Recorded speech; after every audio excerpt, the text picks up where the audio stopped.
जय श्री कृष्णा दोस्तों। वैसे तो संपूर्ण गीता ज्ञान का सागर है, किंतु मैं आज भगवत गीता की 11 ज्ञान की बातें आपको बताने जा रही हूँ, जिसने मेरे जीवन पर बहुत प्रभाव डाला है।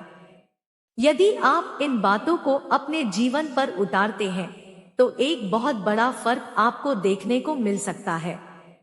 सैकड़ों श्लोकों में निहित सार का निचोड़ आपके लिए आसान भाषा में भगवत गीता की 11 ज्ञान की बातें के रूप में पेश कर रही हूँ। भगवत गीता की 11 ज्ञान की बातें। भगवत गीता एक पवित्र हिंदू ग्रंथ, भगवान कृष्ण और अर्जुन के बीच एक गहन और कालातीत दार्शनिक चर्चा है। इसके श्लोकों में अमूल्य शिक्षाएं निहित हैं, जो समय से परे हैं और जीवन के विभिन्न पहलुओं पर मार्गदर्शन प्रदान करती है। एक, कर्म का सिद्धांत। कर्मण्येवाधिकारस्ते मा फलेषु कदाचन मा कर्मफल हेतुर्भूर्मा ते संगोस्त्व कर्मणि। इस श्लोक में भगवान श्री कृष्ण कहते हैं कि तुम्हें कर्म करने का अधिकार है, लेकिन उसके द्वारा किए गए कर्म के फल को उसे फलने का अधिकार नहीं है। अर्थात आपको कर्म में लगना चाहिए, लेकिन उसके फलों की चिंता में नहीं रहना चाहिए। कर्मयोग में सर्वप्रथम यह भाव है कि कर्म करना आवश्यक है और उसे ईश्वर को समर्पित करना चाहिए, फल की इच्छा के साथ नहीं। यह श्लोक हमें कर्मयोग के माध्यम से सफलता और आनंद की प्राप्ति के लिए एक सुनहरा उपाय सिखाता है। 2, आप ही मित्र आप ही शत्रु। उद्धरेदात्मनात्मानं नात्मान मवसादे आत्मैव ह्यात्मनो बंधुरात्मैव रिपुरात्मना। भगवान श्री कृष्ण कहते हैं कि हमें स्वयं के विकारों और नकारात्मकता से मुक्त होकर प्रगति करनी चाहिए, क्योंकि हम स्वयं के मित्र भी हैं और शत्रु भी हम खुद ही हैं। इस श्लोक में एक गहरा संदेश है कि हम खुद ही अपने सबसे बड़े मित्र और सबसे बड़े शत्रु भी हो सकते हैं। जब हम अपनी आत्मा को नहीं समझते और उससे अलग हो जाते हैं, तो हमारे अंदर के सकारात्मक गुण व्यक्त नहीं हो पाते और हमें खुद ही अपना दुश्मन बनना पड़ता है। लेकिन जब हम अपनी आत्मा को समझते हैं और उसके साथ एक हो जाते हैं, तो हम अपने भीतर के दुश्मन को पहचान सकते हैं और उससे निपट सकते हैं। 3, विचलित मत हो। समदुःख सुखा स्वस्था समलोष्टाश्मकांचना तुल्य प्रिया प्रियो धीरस्तुल्य निंदात्म संस्तुति। बुद्धिमान व्यक्ति सुख और दुख, गर्मी और सर्दी, मान और अपमान के द्वंद्व से विचलित नहीं होता है। ऐसा व्यक्ति सभी परिस्थितियों में स्थिर और शांत रहता है। संभाव का मतलब है हमेशा एक ही भाव में रहना। यदि आप इसका अभ्यास करते हैं, तो आप मानसिक लचीलापन, भावनात्मक स्थिरता और आंतरिक शांति को विकसित कर सकते हैं। यह हमें आवेगपूर्ण प्रतिक्रिया करने के बजाय स्पष्टता और बुद्धिमत्ता के साथ कार्य करने, सुविचारित निर्णय लेने में भी मदद करता है। यह श्लोक हमें अपने कार्यों के परिणामों से वैराग्य पैदा करने और अपने सच्चे स्व में केंद्रित रहने के लिए प्रोत्साहित करता है। 4, मन को वश में करने का तरीका। असंशय महाबाहो मनो दुर्निग्रहे चलम् अभ्यासेन तो कौन्तेय वैराग्येन च गृह्यते। भगवत गीता के अध्याय 6 श्लोक 35 में भगवान कृष्ण मन को वश में करने के बारे में ज्ञान प्रदान करते हैं।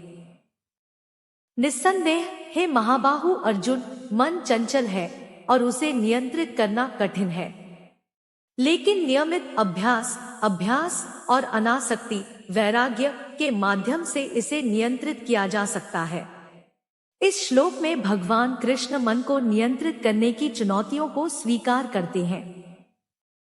वह अर्जुन को महाबाहु या शक्तिशाली बाहु के रूप में संबोधित करते हैं, इस बात पर जोर देते हुए कि अर्जुन जैसे मजबूत व्यक्ति के लिए भी मन को नियंत्रित करना चुनौतीपूर्ण हो सकता है। मन की तुलना एक बेचैन बंदर से की जाती है, जो लगातार एक विचार से दूसरे विचार पर कूदता रहता है, जिससे उसे वश में करना मुश्किल हो जाता है।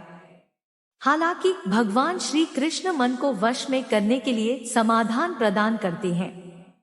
वह अभ्यास और अनासक्ति, वैराग्य का मार्ग सुझाते हैं।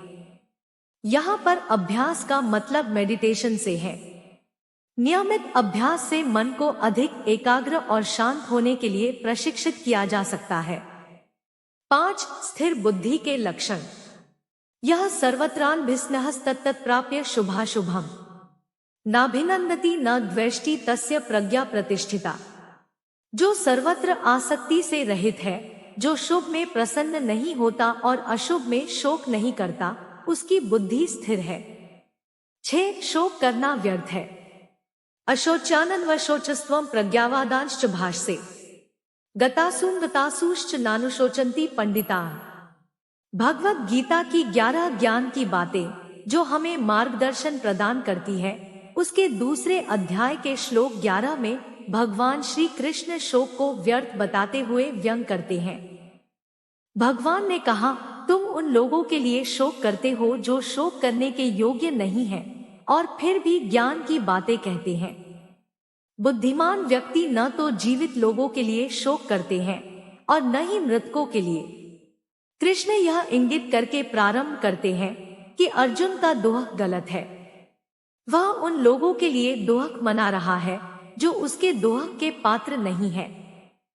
भगवत गीता के इस श्लोक का दूसरा भाग इस विचार पर जोर देता है कि बुद्धिमान पंडित जिन्होंने आध्यात्मिक अंतर्दृष्टि और समझ प्राप्त कर ली है, जीवित या मृत के लिए शोक नहीं करते हैं। 7 निमित्त मात्र बनो तस्मात्त्वम् उत्तिष्ठ यशो लभस्व जित्वा शत्रून् भुङ्क्ष्व राज्यं समृद्धम् वयवैते निहताः पूर्व में। निमित्त मात्रन भव सव्यसाचिन। अतएव तू उठ और यश को प्राप्त हो। अपने शत्रुओं पर विजय प्राप्त कर और एक समृद्ध राज्य का आनंद ले। मेरी माया से वे पहले ही पराजित हो चुके हैं। हे अर्जुन, तुम केवल उनके विनाश का एक साधन, निमित्त मात्र बनो।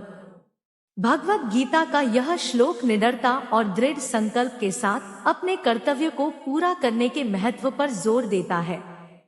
यह सिखाता है कि जब ईश्वरीय इच्छा द्वारा निर्देशित और धार्मिकता के साथ तालमेल बिठाया जाता है तो सफलता सुनिश्चित होती है। 8 संभाव रखिए। तुल्य निंदास्तुतिर्मौनी संतुष्टो येन किंचित। अनिकेत स्थिरमतिर भक्तिमान में प्रियो नर।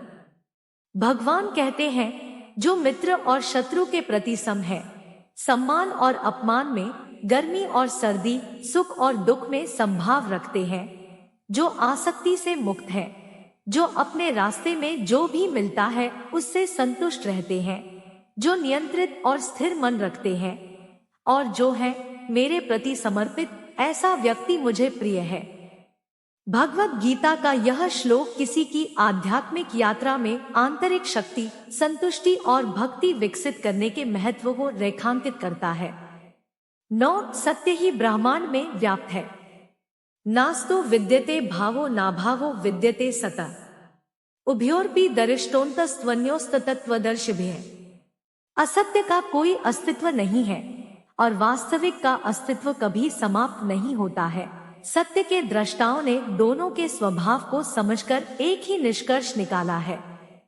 यह श्लोक हिंदू दर्शन का एक मौलिक सिद्धांत है जो शाश्वत वास्तविकता और भौतिक संसार माया के बीच के अंतर पर जोर देता है।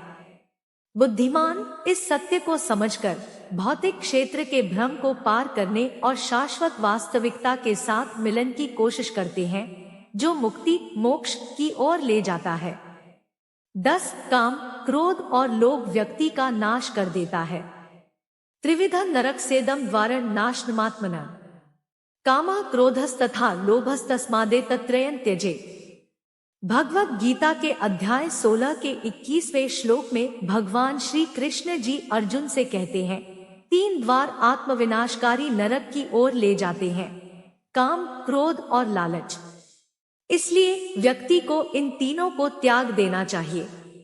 यह श्लोक उन नकारात्मक लक्षणों और व्यवहारों पर प्रकाश डालता है जो आध्यात्मिक विकास के लिए हानिकारक है और दोहक और पीड़ा का कारण बनते हैं।